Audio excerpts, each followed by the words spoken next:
I have to run to the altar to lie down on the altar beside the tabernacle. So they entered inside, they start shooting. Hi, my people, this one e dey very so sad, but we still thank God for these ones with their lives save. My correct people, now remember this video wey come trend the here and there about a month ago now, if I'm not mistaken, where this some certain people like esme people, where they can't go this Catholic church, where they can't go by almost everybody wey dey for inside that church. According to the news, they say now all the people, all the church members wey dey church that day, now they give RIP. So we can still thank God say last some people still see head bring come out for inside. Now then una go dey watch for inside this very video how the matter take start and how these people start to dey operate, where they take finish those people there where they still lost their life during that operation wey carry on for inside that Catholic church. Anyway, my people, I no go talk much for inside this video. Make I drop the video for una, make una watch this very video. Meanwhile, before una go watch this video, make I offer true salute for all of una first. Hello my correct people, welcome back again to my channel. Good morning, good afternoon, good evening. I greet you all according to your time and locations.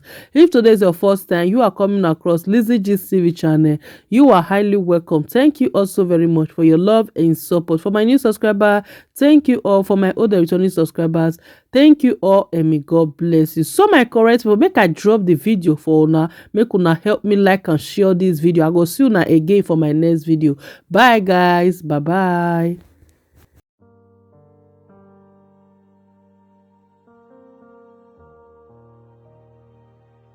After the dismissal prayer, we had a gunshot. When I heard the gunshot coming closer, then I have to run to the altar to lie down on the altar beside the tabernacle. So they entered inside, they start shooting, both small and both young and old. A man came towards the altar with something on his hand with blue and black color. He dropped it beneath my head. I never knew the man has not gone. So I now raised up my eyes. The both of us eyes jammed together. And now told me that that's looking at him now, that I go see say I could die. I was like, the brother beside me now have to tell me to shoot my head from that place. Then it's better I should hit my leg than my head. Then immediately I shoot my head from that place. The brother was trying to use his leg to kick the thing out. So immediately he kicked the thing out, the thing just blew. And it splashed on my leg. After the bullets got finished, they started throwing bombs inside the church. They started throwing bombs. They even shot me at my hand there, at my buttock. They even shot me at my leg too. So I'm so grateful to God that I'm alive. I started running. Then I was pregnant through this event. I lose my unborn child. I had a gunshot on my back and my bottom. That's all I can remember before I was taken to the hospital. So they shot the bullet, they fired it from outside. And that was the one that hit my chest, and from my chest came out from my stomach.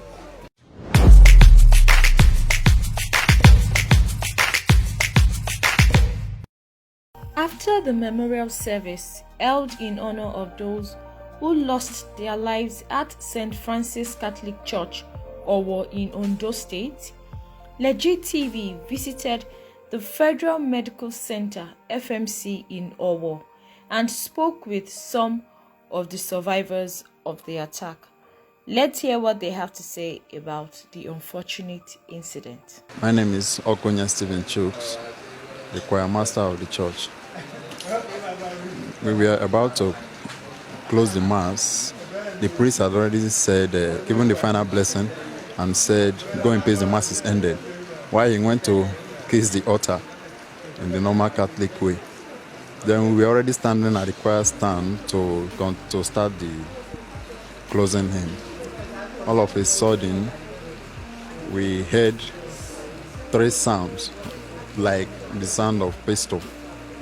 Then those at the back looked outside. We were looking outside through the window to see what was actually happening. Then, immediately, we heard another sound that looked like the sound of a bomb. Then everybody started running for shelter. Then we ran. For me, I ran into the choir room with some other persons. Then, after that bomb, the shooting continued. The shooting, it was now continuous shooting.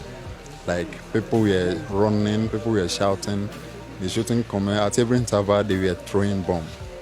Then, as the shooting continued, where I was hiding with some other persons, all of a sudden, the bullets hit my chest. Another one hit my hand, but I didn't feel the one that hit my hand, but it was this one that hit my chest. Then I staggered and fell somewhere in that room. Then, as the shooting continued, I just tried to use my left hand to check my chest, and there was blood everywhere on my butt, on my stomach, on my chest. And started running. Then I was pregnant. Through this event, I lose my unborn child. I had a gunshot on my back and my bottom. That's all I can remember before I was taken to the hospital.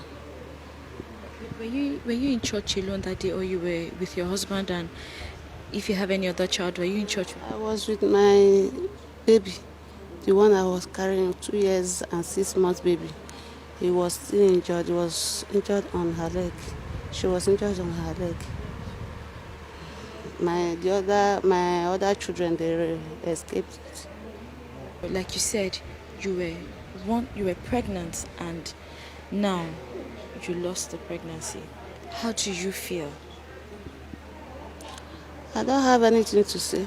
I thank God for my life, for the life of my other children that God keep alive for me, and He rescued them from me. My name is John Gloria. I was in the church when the incident happened. Everybody was warning me. I hid under the chair. I was praying to my God, that God, please save me, save me, save me. So everybody was crying, praying to God that day. So after the bullets got finished, they started throwing bombs inside the church. They started throwing bombs. They even shot me at my hand there, at my buttock. They even shot me at my leg too. So I'm so grateful to God that I'm alive. I also learned that your mother-in-law and you were also in church with your son. At that time, knowing that your son was also in church with you, what were the things that were going through your mind? Things that were going through my mind is that I was praying to God that God should save me, save my child and my mother-in-law. And thank God, my child and my mother-in-law was saved that day. When I got to the altar, they have to ask me, I have to lie down on the altar beside the tabernacle. So they entered inside, they started shooting, both small and both young and old. They were shooting everybody. So a man came towards the altar with something on his hand. It's blue and black color. He dropped it beneath my head like this. I never knew the man has not gone. So I raised up my eyes and I looked to the man. The both of us eyes jammed together. And I told me that's looking at him now, that I go see say I could die.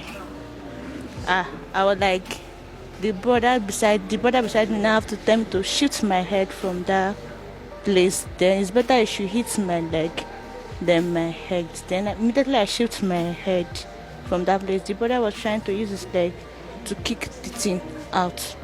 So immediately he kicked the thing out, the thing just blew. And it splashed on my leg. Then, at every interval, they were throwing bombs, people were running. I also heard that, though I did not see them because I was hiding in that room. But the bullet came in through the external door. There is a door they don't open at all. That's permanently locked, leading to that choir room. So they shot the bullet, they fired it from outside. And that was the one that hit my chest, and from my chest came out from my stomach. Then, while we were there, while I was there gasping for breath, and while the shooting continued, they even launched a bomb on top of the ceiling where we were hiding. And the bomb exploded on the ceiling, and the ceiling fell on top of us. Then we also heard a very loud sound that looked like the sound of a dynamite on the altar in the church. Yeah. Then, after that dynamite sound, we didn't hear any sound again. Then I managed to stagger out to the sacristy. While I was coming to the sacristy, I was able to peep into the main church. It was smoked, like dew was falling. I could not see anything.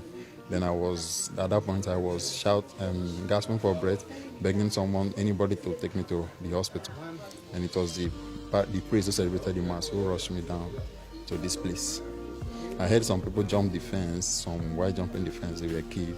Some persons also ran outside, some hid under the pew, some of them their legs were shot, while some were kicked directly in the church there. But I did not see them.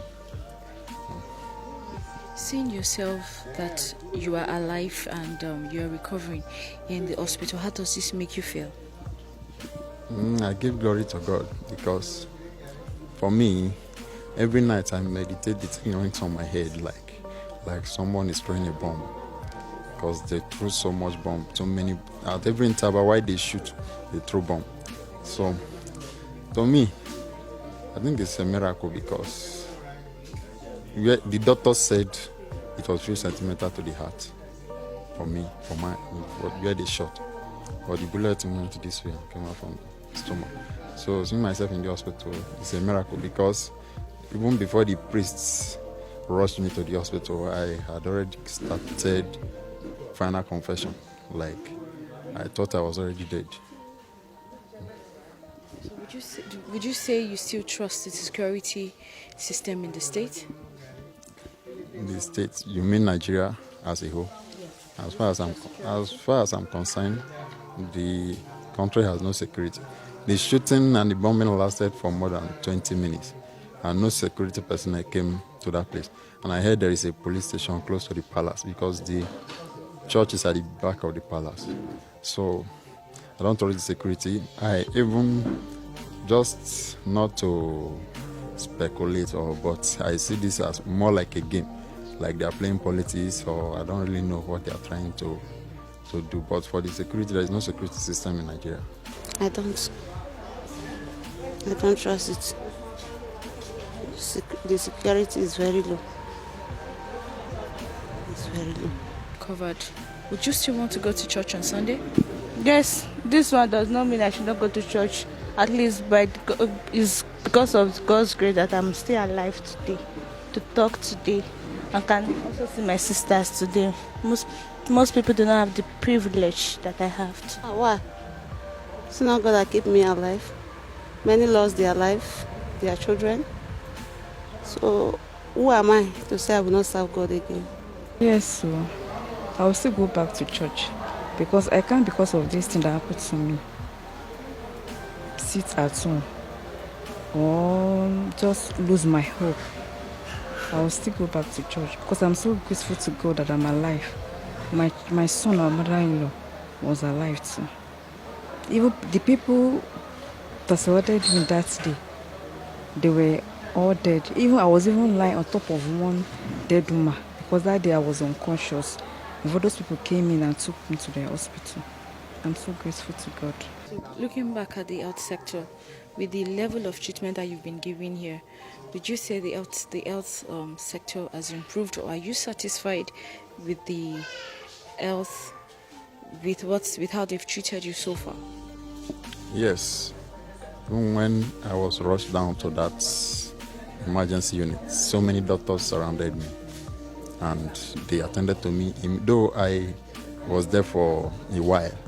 But my cousin also works here, so when he heard it, he came, and many doctors came immediately and attended to me, and they rushed me to the theater for surgery.